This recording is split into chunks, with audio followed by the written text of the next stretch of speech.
no suffering.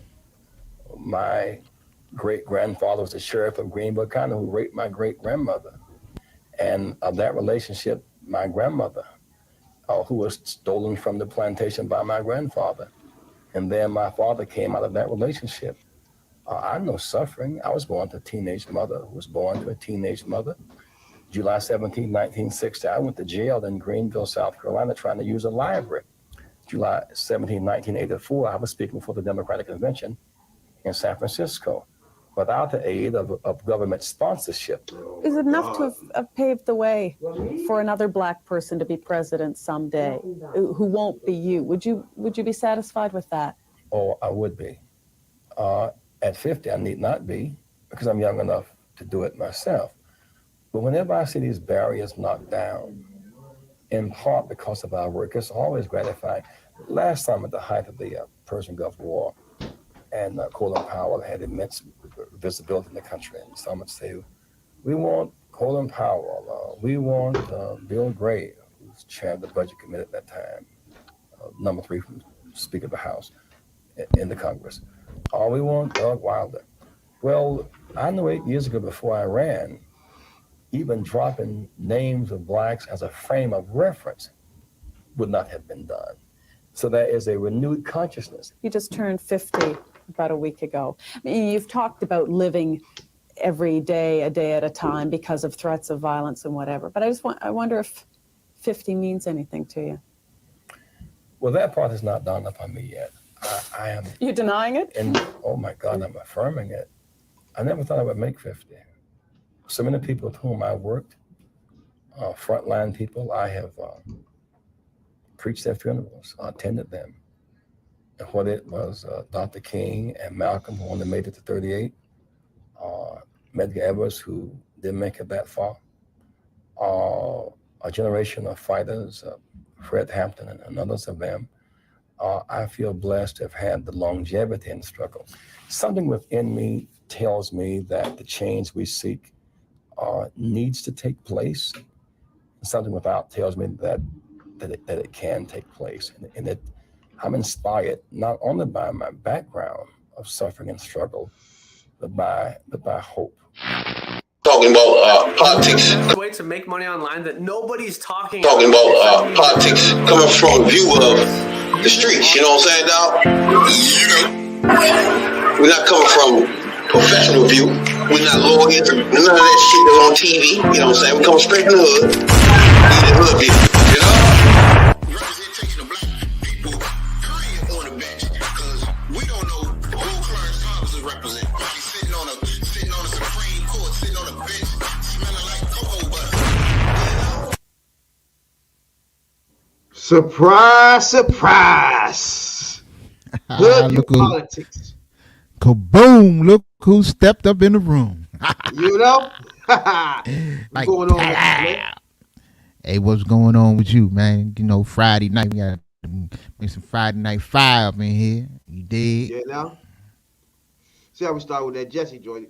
It's like when young people don't really know some of these people that really laid the path down for us to be sitting live across the world. You know what I'm saying, Doc? You know, right on, like Jesse and Malcolm and Martin and Mega.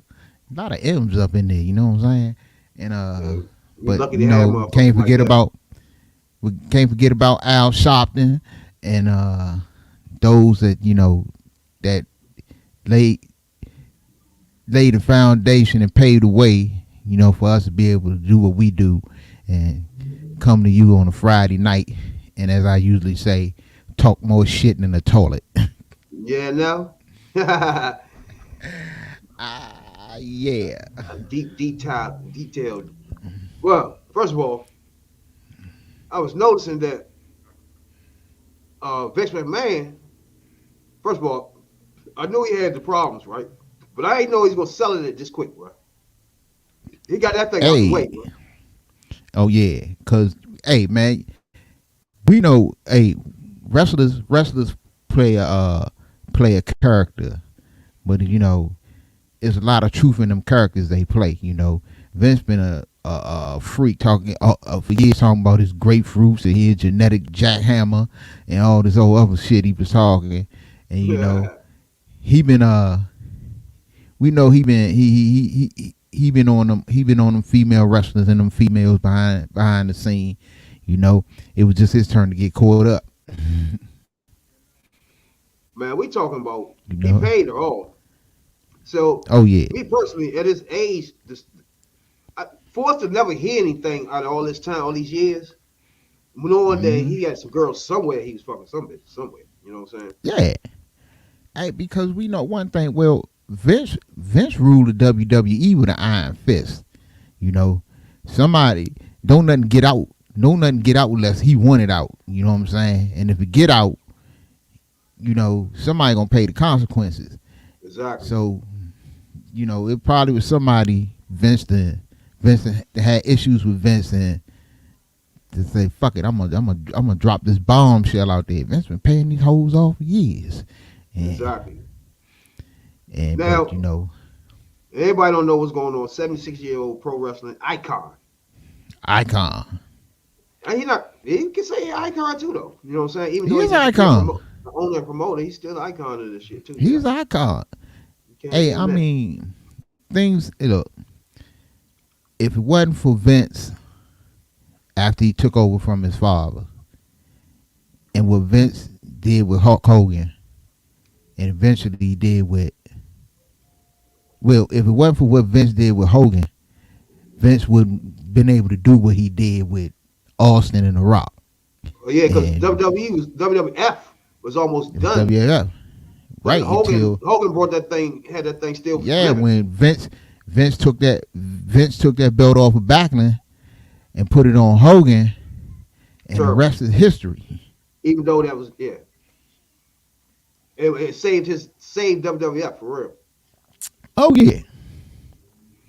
Oh yeah. I was watching at a time where it was getting dull. Mm-hmm. And Shit, I'm watching it right.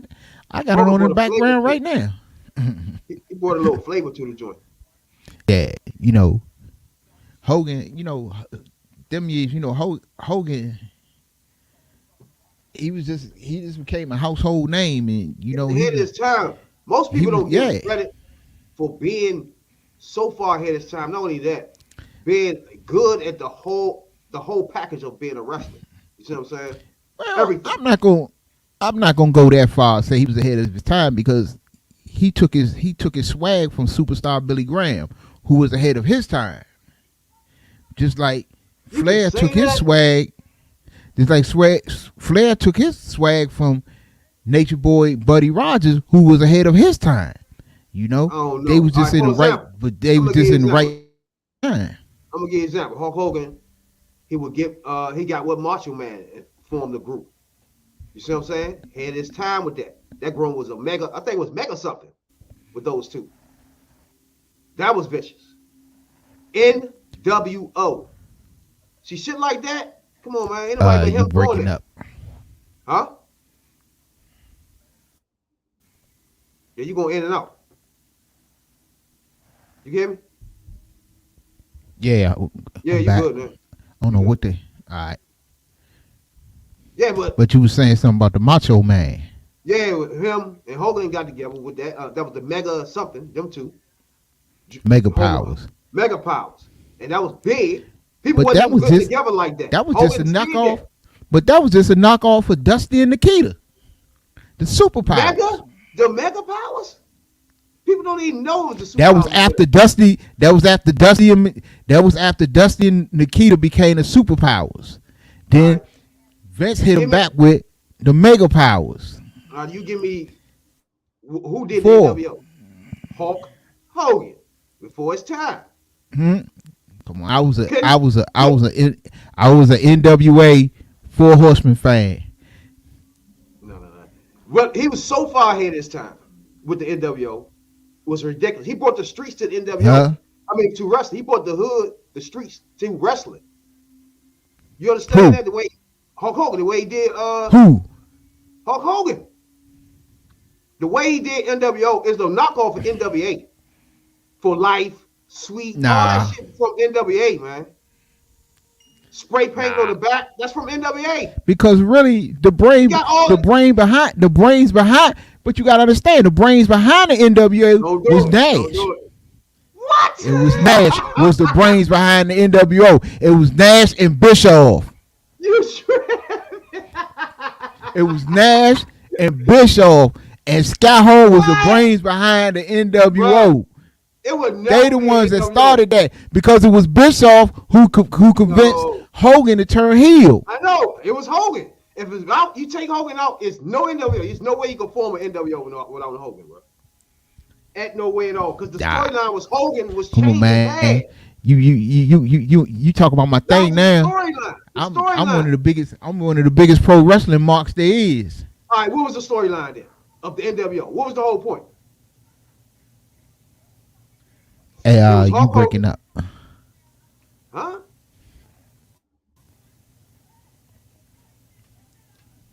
Look, the biggest star. I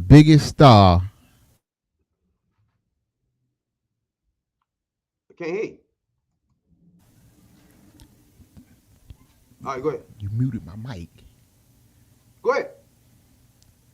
Hey, look, the biggest star is Hogan. The best wrestler is Flair. But what the genius behind what McMahon did with Hogan, we know it wasn't all Hogan because for everything Hogan did, Steve Austin surpassed. And who did he have behind him?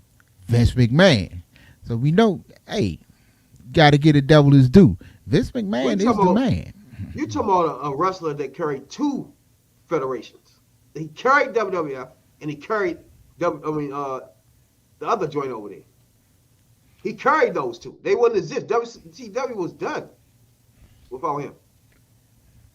Yeah, no. I mean, he carried. You know what I mean? Yeah, he carried and built and built the modern pro wrestling. I give him that. You know, he took it what it was in the 70s and from the 60s, 70s, and early 80s, and brought it into something new, and made it bigger. I give Hogan all the credit in the world for that. But as far as Curry, WWE, WWF, yeah, he did for a while, but they did even bigger things without Hogan. Yeah, maybe. I don't know if you could say they was bigger. Ain't no maybe. Than when Hogan was there. Ain't no maybe in that. The Attitude Era was something else. Is no era that touches the Attitude Era. That's what spilled over into what WCW was able to do. No. It wasn't no era bigger and more money making era in WWE or pro wrestling history than the Attitude Era. The era was with Austin, The Rock. Who else you had? Triple H and Mick Foley. You had the NWO. You had that back and forth. You had the Monday Night Wars. You had all of that stuff. It was no era that was bigger or more money making than that era right there. Oh yeah, he tripping there. We talking about the era when Hulk Hogan was the top. What era? The whole era when Hogan was top of the headline. The Austin era smoked that. Let's say Steve Austin smoked that. Let's say starting with Andre the Giant. Steve Austin ain't got one match. We can start with Andre the Giant. Not one match that can sniff Hulk Hogan and fucking Andre the Giant. Stone Cold. Nothing near that. That's just one match. Austin Rock. Which one? Austin Rock at WrestleMania. Andre the Giant. Austin Shawn Michaels. Austin Bret Hart. Hogan and Andre the Giant. What are you talking about? What bigger promotion at the time and anything Hulk Hogan ever did surpassed or was bigger than Austin 316? Austin 316 was what? Hell no! Oh my God! Are you serious? No. Andre was an attraction. Andre was the man. Andre was an attraction. Andre drew money. But come on. Hogan drew way more money than Andre. Before Hogan got there, Andre Giant was the man. What do you mean? He wasn't the man. Bruno was the man. When Hogan beat Andre. In them days, Bruno was the man. Bruno was the man. Why Bruno was the man. Man, why you Bruno at that table with Andre Giant and Hogan? It would have been Hogan and Andre Giant. Bruno held the record for the most sellouts at Madison Square Garden. Bruno held that record. Not Hogan, not Andre, not none of them. Bruno. And it wasn't no rock stars. It wasn't no Rolling Stones. It wasn't no Beatles. It was nothing. It was Bruno Sammartino, who was the biggest attraction in his era. And he held the record for the most sellouts, causing the most sellouts as a main eventer in Madison Square Garden history, which we know is the mecca of arenas. It was the Fruity Boy that was the most famous. Who? It was a little. It was one of wrestlers that was acting like he was gay and shit. He was one of the biggest ones back then. Nah. I can't remember his Man, name. you had Bruno, you had Pedro, you had Bruno. oh my Bruno wasn't goodness, the biggest man, star, you got though. no, huh? That's why- Bruno was the biggest star. You finding out now why WWF was tanking, because people like that was called the star before Hogan got there. You see what I'm saying? Now you tell me- You got to, He was not a star. you got to learn your Just like wrestling history. Like Hitman Hart, one of the best wrestlers. He's not a star though. You Nah, feel me, though? he's not a. I mean, Brett's Papa a star. Pump, bigger star. Bigger Pump. Brett is a star. He's not a star though. Brett is a star, Within wrestling world, yeah, huh?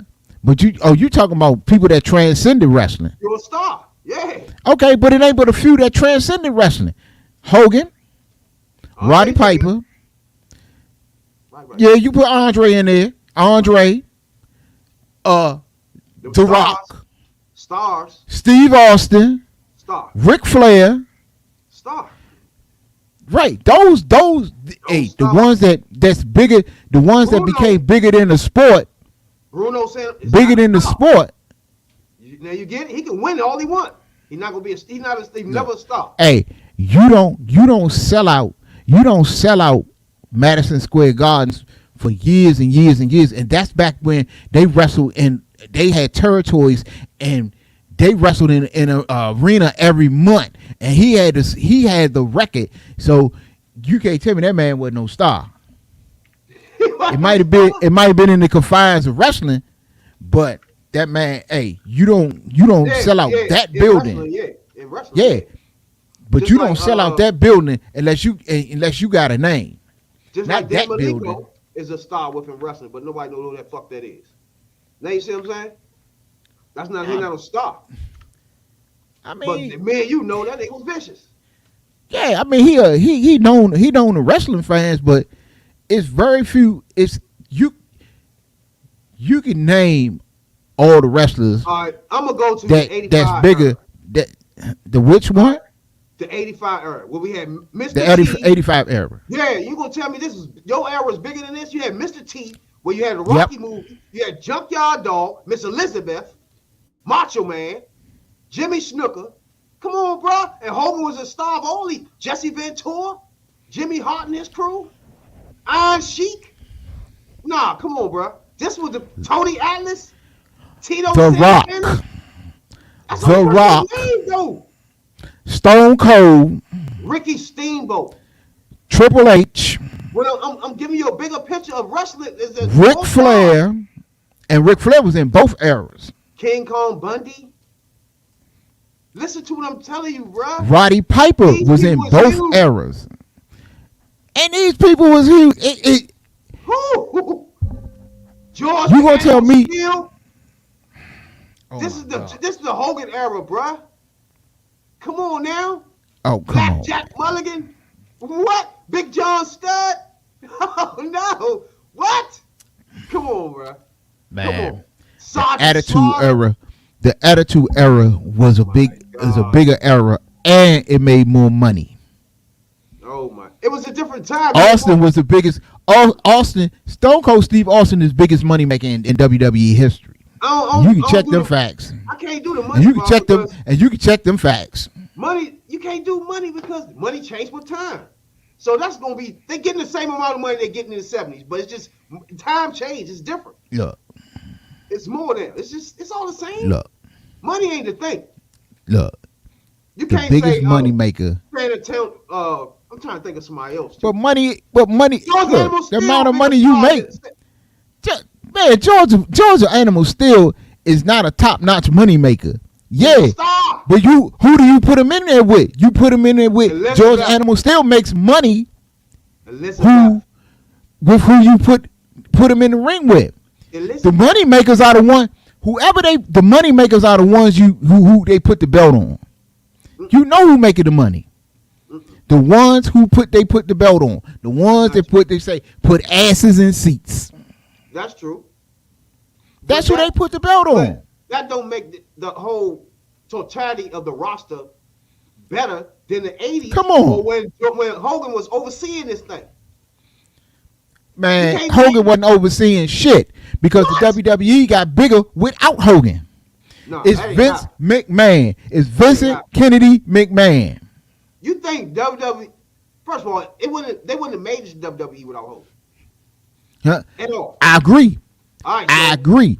Hogan was the talent. Hogan was the talent, and Hogan was the personality that made WWE what it was. I give him that. He made wrestling. Period. He put a spotlight on wrestling that wasn't there before. Mean Gene Oakland. You can't even name nobody announcer now in WWE, boy. Don't nobody. You can't walk around and tell nobody and say who the announcer of it. You don't know. The best. You can't tell me Gene Oakland. Whoa. The best announcer in WWE history is JR. That's beside the point. Gene Oakland is JR. And what era was JR in? Gene Oakland is a star. Exactly. You can't name no star. I give him that. On the mic like that. None. I give him that. Gene Oakland is a star, but the best is Gordon Soley. Like right now, you can't name no manager that was tight. Right now in 2022, there's no managers. Paul Heyman. See, you're going to name one person alive. And I'm going to go down a whole list of Freddie Blassie. Come on, I don't even want to keep going. The Hearts off the break. Come on, man. These managers. Lou Albano. Come on, man. Come on. From that era, you had. Matter of fact, you had more women as the era changed. You had more women because you had Sherry Martel or Sensational Sherry. You had what's my girl with the legs? Stacy Keibler.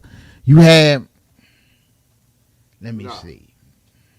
You had some tight people. Level of the shit I was just telling you about, bro. Come on. You know that. Come on. You had Bobby Heenan. No, you can't take Bobby Heenan from WWE. I mean, the early WWE 80s. He wasn't the same. Hey, but the early 80s, he was in AWA. No. And where did all of them come from? When Vince bought out the territory. He was in WWE. I mean, who? Bobby. By 85. He was in WWF. Hold on. And he was what's the name? Round 8 was WrestleMania 3. I'm looking at the roster name. Yeah. He was there about that time because he came from AWA. Hogan came from AWA. So now I'm about to go over this 98 roster. That's your attitude, Aaron? Go over the 98 roster. You go over the 98? Yeah, go over the 98. 98 roster.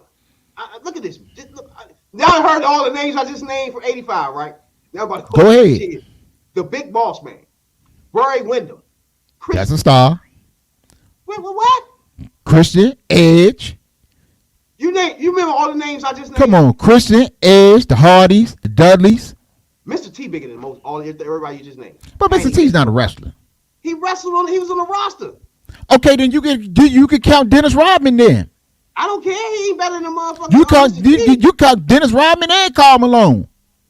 The Blue Blazer, Tory. That's Owen Hart. God. That's Owen Hart, the Blue Blazer. That was some trash. No, Owen Hart wasn't no trash. That Blue Blazer was. What do you mean? Huh? Sable, Scorpio. Okay, Sable.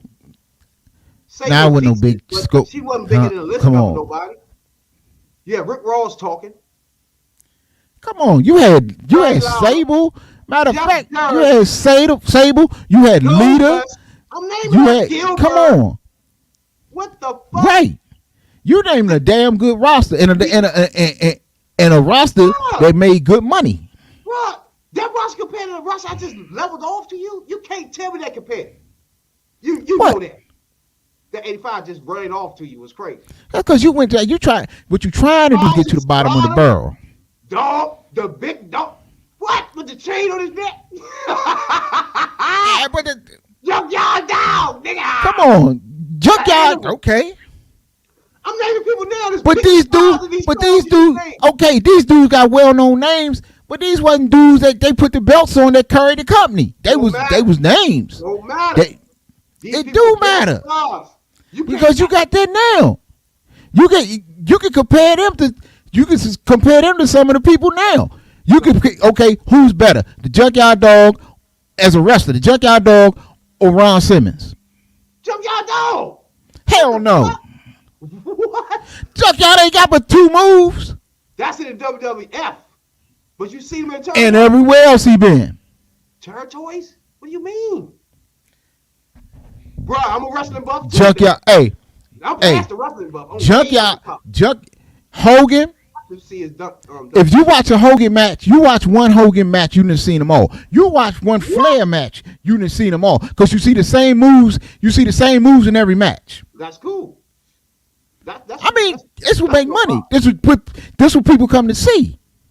But you still have to. But come on, when you got somebody like Austin, ain't no telling what you was coming to see. When you had somebody like Scott Steiner. Why you the Road Warriors, huh? What? He was in WWE too. Oh my God. He was in both. The Steiner brothers was champions in both. Oh my God. Don't do that. Come on. Don't do that. I guess you're gonna take Booker T too, huh? Booker is part of the what's after the attitude. What's after attitude? Booker is part of the he WCW, huh? Bro. He WCW. Yeah, no, but he's a WWE champion. He still held the belt.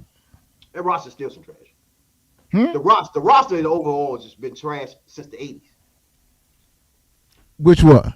Oh, you talking about that? Nah, I ain't going with that one because the attitude era was what brought it back. That's what brought it back. That Austin Rock era what brought it back. Austin Rock, Triple H, huh? That go from the 90s. Let me see. That go from mid 90s to the probably early 2000s. Probably mid 90s because NWO was running things. I know you ain't talking about that. Okay, that's what coincided. That was the Attitude Era.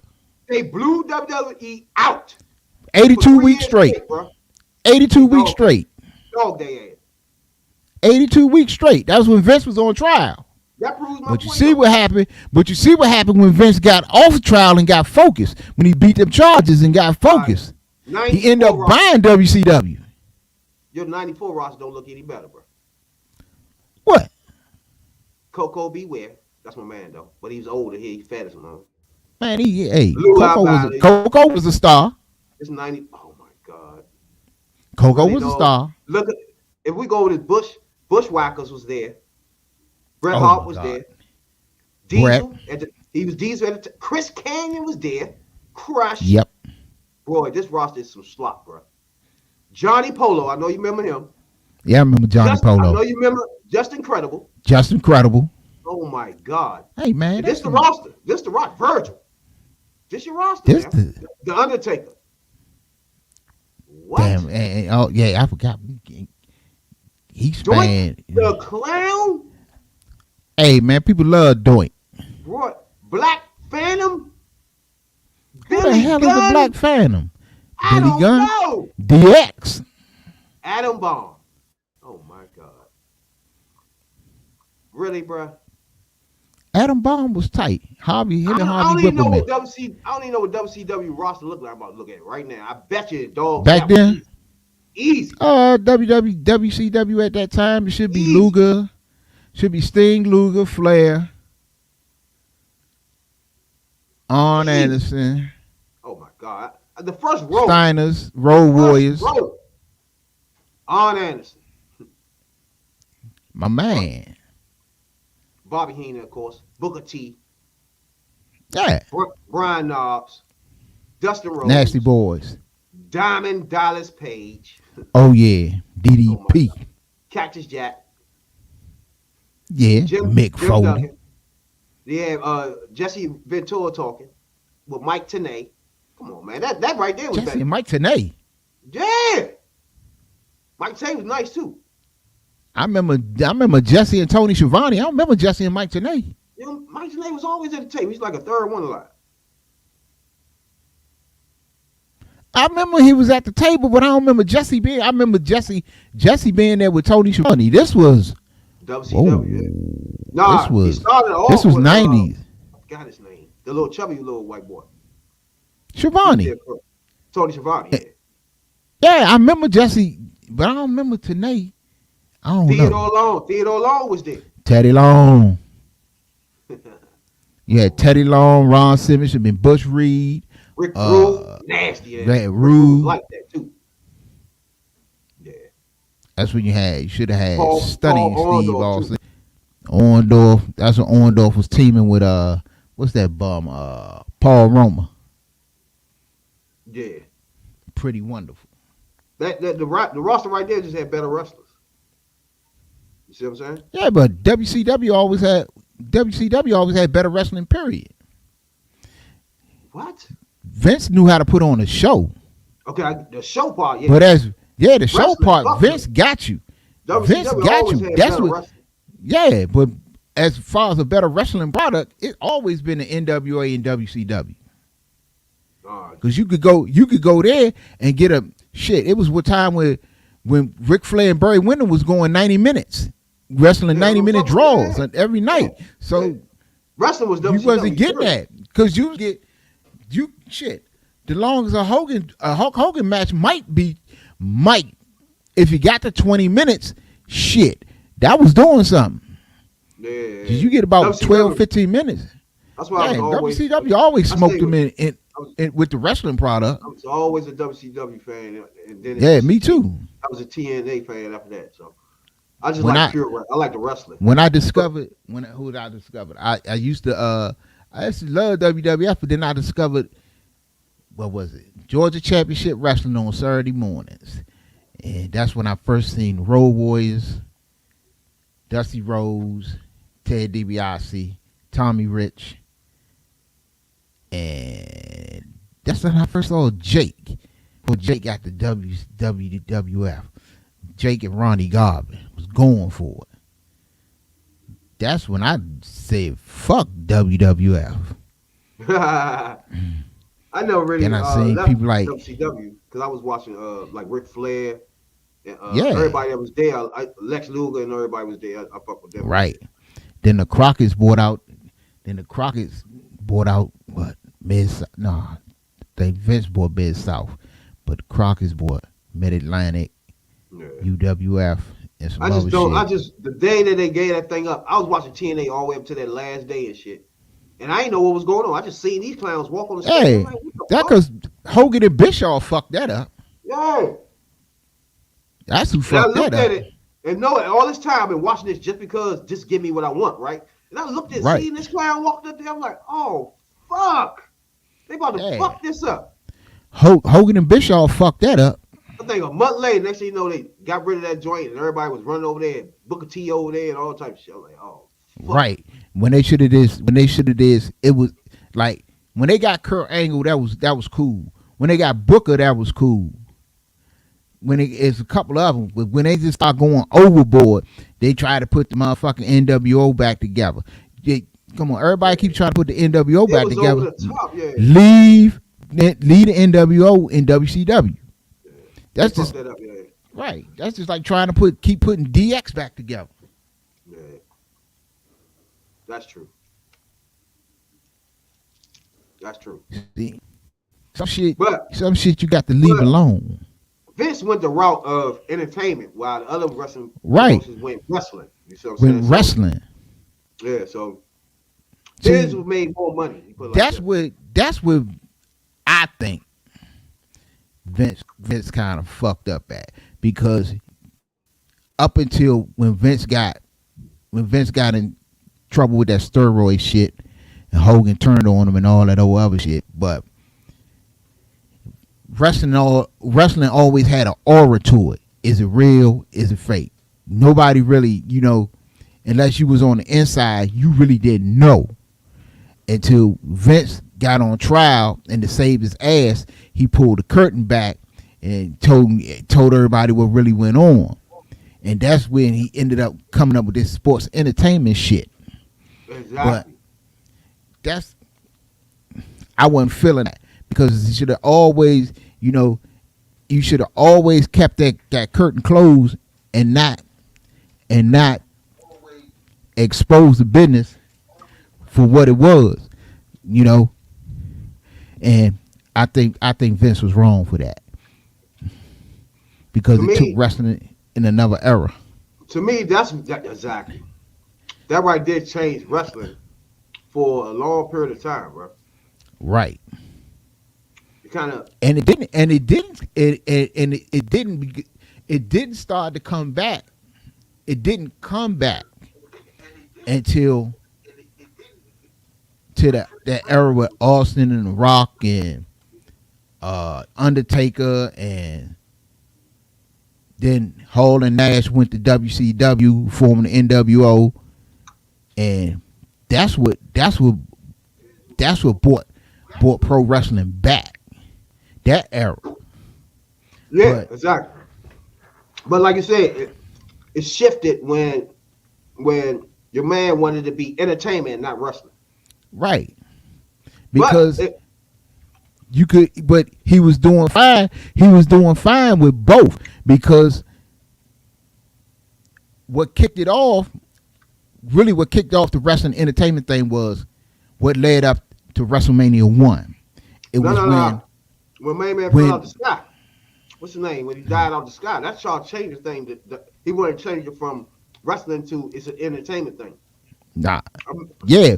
But I'm saying, but what started, for that shit. to make it, to bring in the Mr. T's and the Cyndi Laupers and stuff, was the shit that led up to WrestleMania 1, when Lou Albano, I ain't gonna say he was the first one that stepped outside of wrestling and was doing shit, but because before that, Terry Funk was doing it, and a few others was making movies and shit like that. But when Lou was in that Cyndi Lauper video, and then Vince used that to hype up that feud between it started with Wendy Richter and Great Moolah, and let's see, and Albano was managing, had Moolah, and Cyndi Lauper was managing Wendy Richter, and that shit was all on they had the match on MTV, then they had a match at WrestleMania, then that led to the shit with Hogan and Mr. T and Roddy Piper and all them, because Roddy Piper was doing movies too. So that was like the genesis of sports entertainment right there. That's what led to what we had. That's started to build up to what we got today. Mm-hmm. That's true. And plus, another thing is he was trying to keep up with WCW that was leaving them behind. Yeah, so because at the time, but the time was Vince had the vision to expand, because up until Vince started buying out the territories, and he started moving across the country and took WWF, basically made it. It took it from East Coast,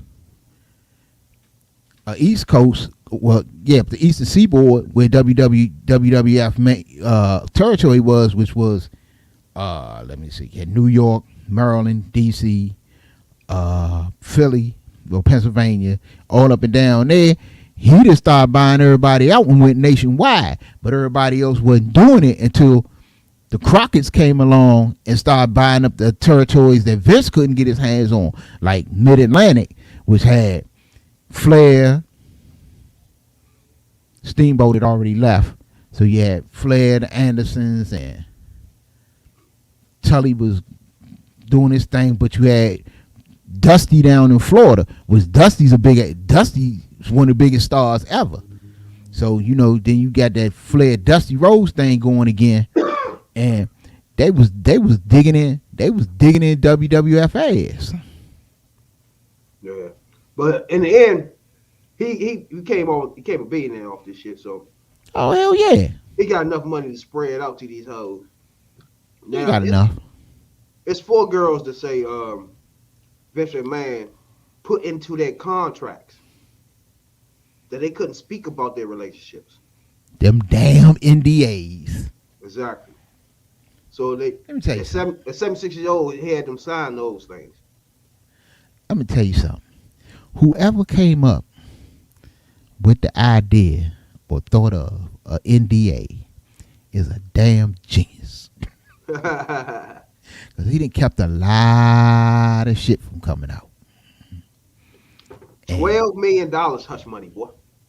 12 million. Damn. That's a lot. Fuck yeah. That's a lot. But you know, Not it for probably him, been though. not for him. I mean, Exactly. he was a billionaire. He was a billionaire until he started into that fucking XFL shit. Oh yeah. He lost a lot of bread on that XFL. Hell yeah. Good idea, but it cost him a lot of dough. Now, I don't know if you've been hearing about they got a petition out on your man here. Yeah, Clarence they need Thomas. to have 4 or 5 petitions out on his ass.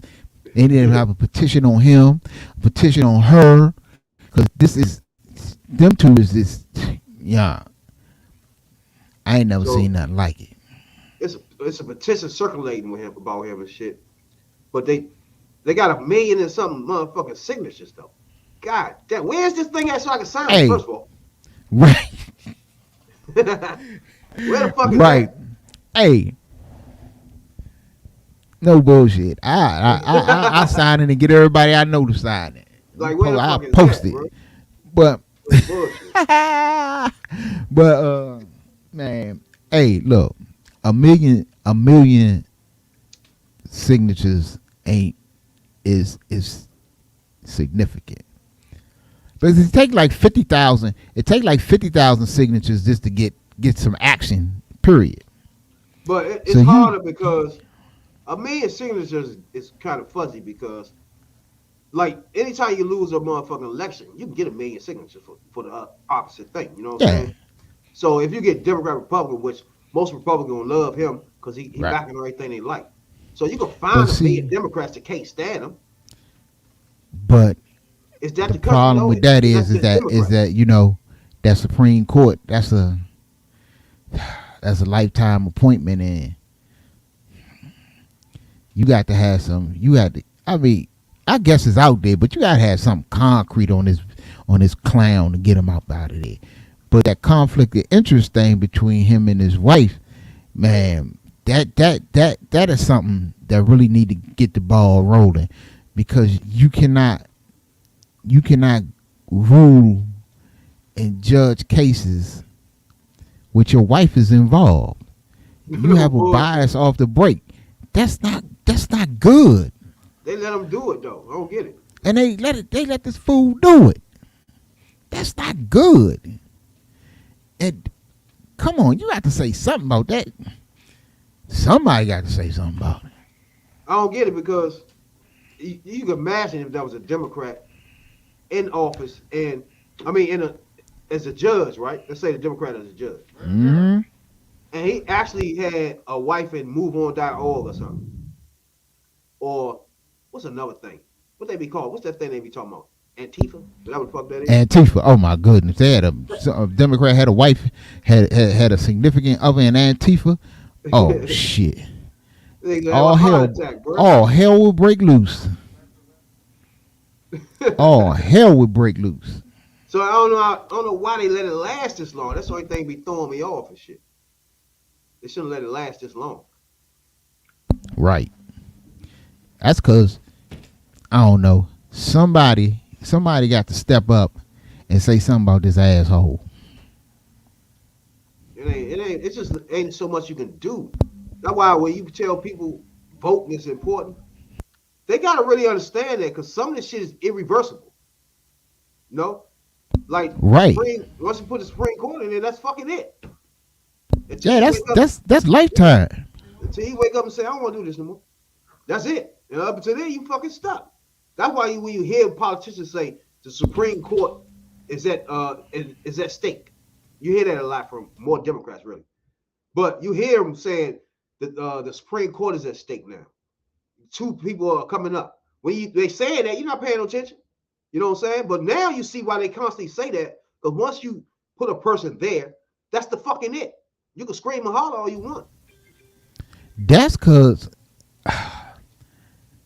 and we go over this thing. We go over this every week, and people gotta understand. You think it don't affect you, but it does, because people been ignoring what's going on, and that's what they want you to do. They want you to ignore what's going on in certain entities, especially like the Supreme Court. I mean, they just, unbeknownst to the people who should be paying attention, which is everybody, they didn't put in a super radical right wing Supreme Court we got to deal with now. And what they putting out ain't good, because I mean they want to strip all your rights.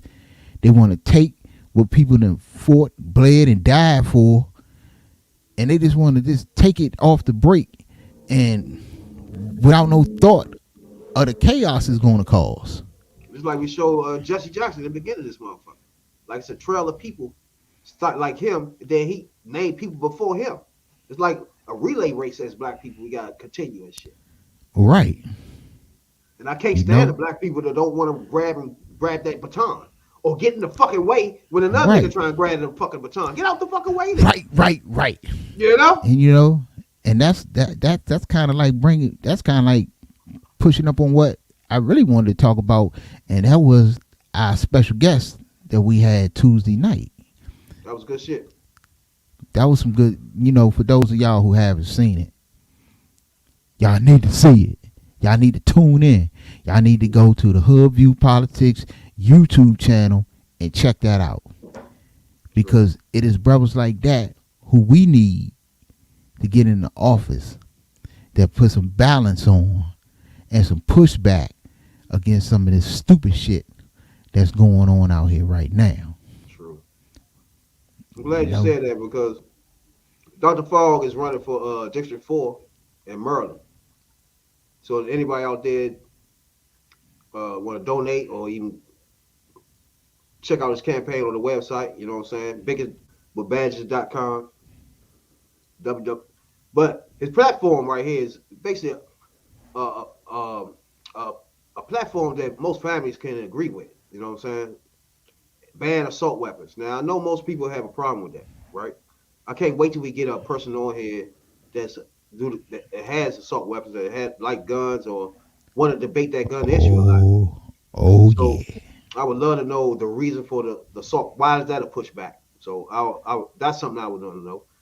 Something he pushing for. Affordable housing. You know what I'm saying? So support police accountability. Now, that right there is something huge too, because when police get to shooting and killing people, you know what I'm saying? We want to be accountable for that shit, right? And the only way they can be accountable for it is you have something like SIGL Act, where it support police accountability. And this is a bill that haven't even been passed yet. So people like him, once they get to the Congress, this will be a good important step, you know what I'm saying, to get people police brutality, anybody with police brutality, first of all, to first be accountable for it, and we have mechanisms put in place so you can do it. So that's one thing right there we need to get in touch with. Most people need to know about, because when things happen, you always try to figure out why we ain't doing this and why we ain't doing that. Because some bills that like this get held up. You know what I'm saying, Tony? I feel you. See, this is what I think about Dr. Fogg. See, he's not an establishment candidate.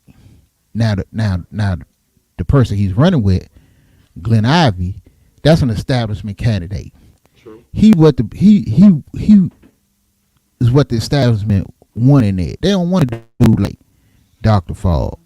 They don't want nobody like that in that seat, because in the same way he pushed back against the racism in the Marshal Service and all that good stuff that he done, he gonna push back against what's going on, with the agenda, that radical right wing agenda that's being pushed or shoved down our throats at this point. Exactly. And it comes down to politics too. It's like, these are the people and these are the times, right? Where people might not know in the end when things happen, but this is the beginning of it. Like, the people, do you have somebody to agree with your values, right? To start off with, right? Once you recognize that person, like I had with Dr. Matthew, right? I recognize that person. So now, I'm gonna back this person because he is fighting for my values. You feel me? So this is how politics is, for at the basics of it. You know what I'm saying, Tony? Oh, I feel you on that one. I mean, like I say, like we was discussing the other night on the show, he's pushing an agenda that most people, don't agree with, and but the stuff that he is pushing, affordable housing, gun control, and the motherfucker school, the prison, minimum wage, and that school to prison like pipeline is something. The school to prison pipeline is something no politician even talking about. Nobody, no, yeah, because so many of them are making big money off the school to prison pipeline. Exactly. And Now like again, I say, yeah. Like I say, for me personally, I got, I don't hide the fact, I'm a returning citizen, and I know what it's like, and it's hard, but when you can get somebody out there, and all the people out there, that I know, that know me, and we all know somebody that's been in the system, and we know that the struggles they go through, and if you get a dude in there that's, willing to fight for better jobs and programs and changing the system, and ending that school to prison pipeline, and hey, y'all got to get out there and first of all, go to his website, check him out, and find out what he's about, because we know the things that many a politician has said to get votes. They'll tell you, they'll blow smoke up your ass 1 minute, and then once they get in that seat, and fuck them, is basically what they say. Now remember, this is a person that first ran in the rubble in 9/11. Didn't have to do that. You know what I'm saying? Didn't have to do that. Didn't have to do that. Could have stayed home. You know what I'm saying? Didn't have to even involve himself. Oh yeah. Oh yeah. Could have did that. So he's made a lot of decisions, like he said, in his life that he really had to put himself in danger. But the fact that he want to help people is what make him who he is. You see what I'm saying? So that goes beyond politics for me. I mean, just the fact that, he was a U.S. Marshal who basically, he put his career on the line, and it cost him his career to speak up against racism. Exactly. Against the fact that they was telling these people, the marshals, don't go over there where the white man got the good shit at, but go down there and basically harass, press out, arrest go into black neighborhoods where, come on, we know where the shit was coming from. Now, what I want to do is recap.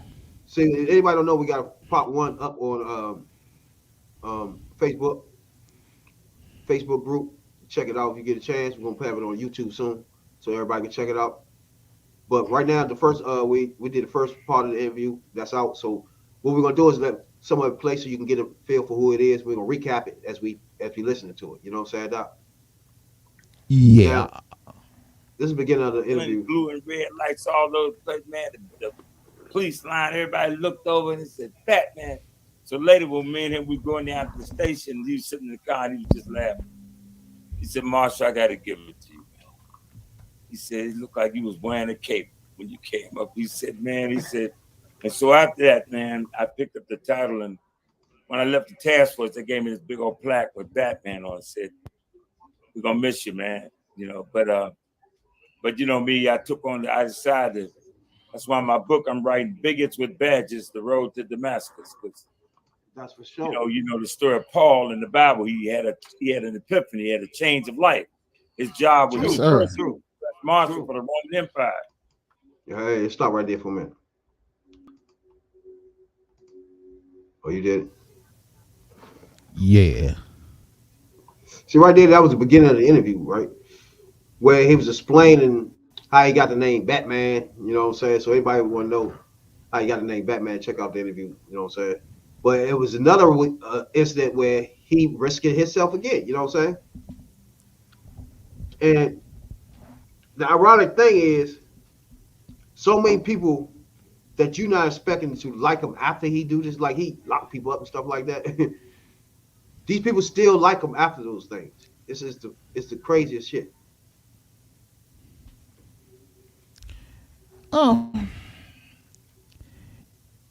Look, it's some good people on the force. And Dr. Fogg was one of them, you know. But there's some good people out there, man, you know, that ain't going for that garbage, you know, that they putting out.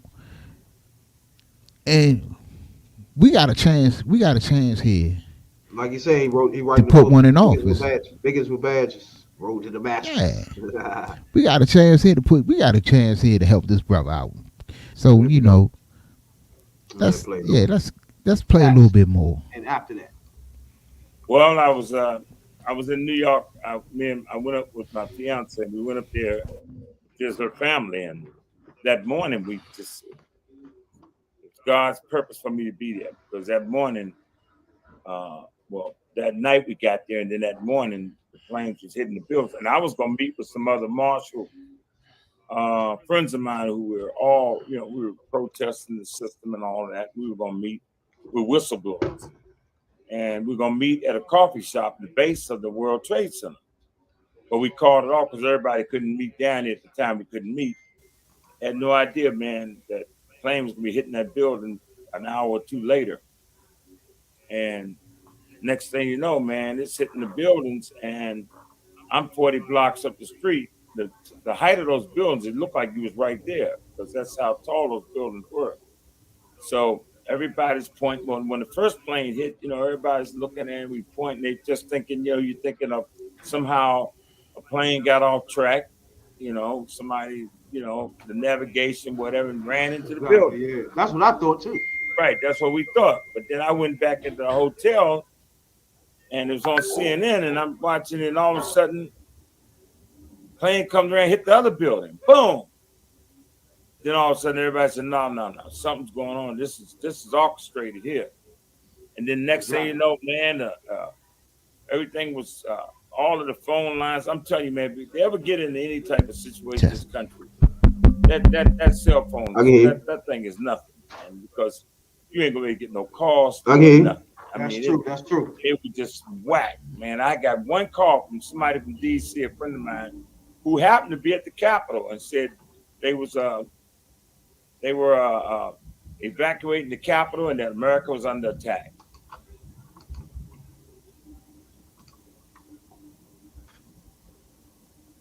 Wow, okay.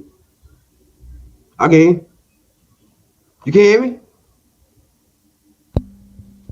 Hello? I can hear you. Yo, low.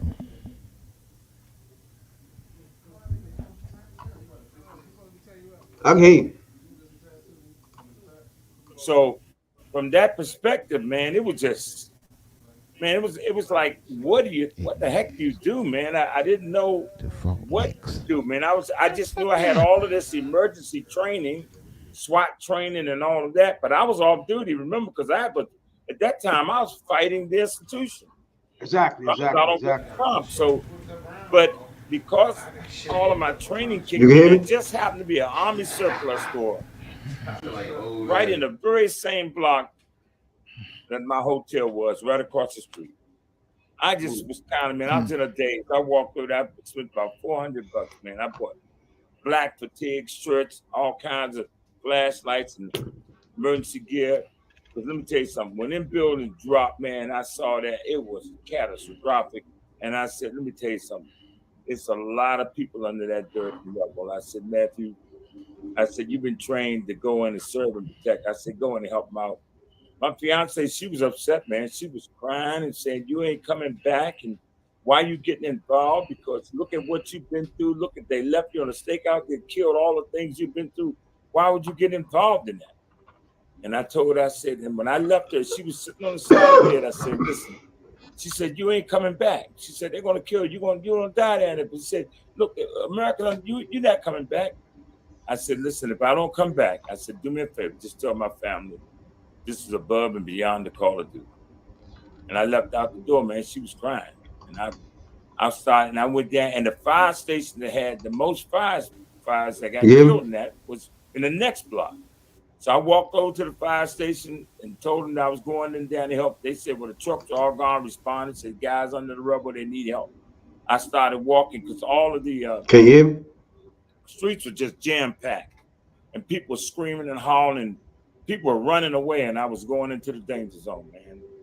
When I got down there, man, it was just fire, brimstone, smoke, people, dust, man. I'm sucking in that air and everything. Started helping people, man, and pulling people out. And next thing I know, I was in People's Magazine. They got me bringing the body of a firefighter down off the hill. I rescued one, and we brought one. We recovered. One guy was dead. Well, we recovered several people dead, but we did pull. We were able to pull one guy out of the rescue. And I know that day to be a tough day to see death. You see people screaming and hollering. Man, you saw a lot of craziness. You know, it was just so much. It was surreal because it was so widespread. You know that you could not imagine. It was almost like, which way do you turn? Exactly. That's how destructive, how widespread the destruction. Yeah. I mean, that day, I remember that day vividly. And I remember that I got real emotional watching it on television and watching people jumped out the buildings just to keep from being burnt alive. And when I found out later that day that I had a family member and her husband was in New York in that area at the time, so it was really emotional. But what caught me with what you said was how at the time you was fighting the system. That's right. But at that time, even though you was fighting the system, when it came time to defend America, defend this country, and help your fellow man, you did not hesitate. Your training kicked in, and hey, you ended up in a magazine with your picture in the magazine. The documentation was off the chain because you see, I'm the last person that the U.S. Marshals and them just about would have wanted to make a hero. They was trying to make me a zero. Exactly. Right. So it all worked out, and it was just really, when you think about it, the irony of it, man. Just I'm there right at that moment, and I'm in the right place. And I make the right decision, even though, like you said, it was a side of me that says, because I wasn't really fighting a job because I hated white. Can you hear me? I hated the Justice Department, anything. I was just fighting. You hear me? I'm with you. Yeah. Equal opportunity enforcement operation. So you still gonna do your duties to save lives, regardless. That's right. Now you was on CNN Live at the time. Yes, indeed. Now, when I think politician, right? I'm not saying the politician have to be doing all the stuff that he's doing now. I'm not saying that, but as a black man, he kind of embodies what, I don't know, what you would want in a black person across America. Like, you want him to always think the better the black culture. You know what I'm saying? How can I better it? And how can I change the wrong in the black culture? You know what I'm saying? So, Well, I don't think a normal person can do all the things that he was doing. You know, that just show you, you know, the character of the person, and you know what that person got inside of them. So, you know, I think that's more of a positive in my book. You know what I'm saying? Because you got to do. He already put his career on the line. By putting his career on the line, and he was involved with some people who basically he was putting his life on the line. You know, just to do what was right.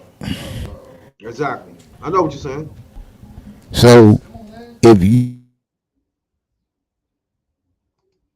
I have no doubt that if he get in the office, he'll fight the good fight. Exactly. And so you know, I like it. I like to support the brother, and we'll see. You know, when is this primary? July 19th. July 19th. You know, let's see, can we get some votes out there and get some support. You know, get some support behind them. You know, $5, $10, $15, $20, whatever you can afford. You know. Every little bit counts. You know, he's a grassroots candidate. He don't have the backing of the establishment. You know, he don't have big donors contributing to his campaign, whatever. He's doing it from the bottom up. So we gotta get that brother some support. And check out the interview. We're gonna have part 2 up tomorrow. Check out the first part of the interview. You know what I'm saying? Check it out. You know what I'm saying? Appreciate everybody tuning in tonight, though. You know what I'm saying? Be it every Tuesday, we surprise you sometimes like this. You know what I'm saying? We come in and rap to y'all about some things, you know, certain topics, and you know what I'm saying. But the main topic we wanted to touch on is just let y'all know about the interview. You know what I'm saying? So y'all can get in touch with Dr. Matthews on the website or email him. Any way you try to donate, get in touch with him, you know what I'm saying, help him out with his campaign. You know what I'm saying? So district in Maryland. District 4. Tony, you got something to say before we get out of here? All I got to say is it's been interesting Friday night, and I want everybody to go to biggestwithbadges.com. Check out Dr. Fogg, check out his platform, and if you can, donate, and if you can, get out July 19th and vote. Make your voice heard, make your voice count. You know, we need somebody in there that's fighting for the people. You know what I'm saying? The 1% got theirs. The 1% got theirs in place. We need ours in place. You know what I'm saying? Long hand. How we gonna holler at y'all boys on Tuesday for show. Don't miss. We'll have a special guest, retired police officer. We're gonna get down to the nits and gritty of the guns in the street and police brutality, you know what I'm saying, on the podcast. So that's what this podcast was for. We'll keep bringing you this type of shit until we get a feel for the overall thing. Then we can upgrade this thing for y'all. You know what I'm saying? Now, but until then, we appreciate y'all a whole lot. You know what I'm saying? Talking about politics coming from a view of the streets. You know what I'm saying, dog? We're not coming from professional view. We're not lawyers. None of that shit that's on TV. You know what I'm saying? We come straight from the hood. The hood view. You know?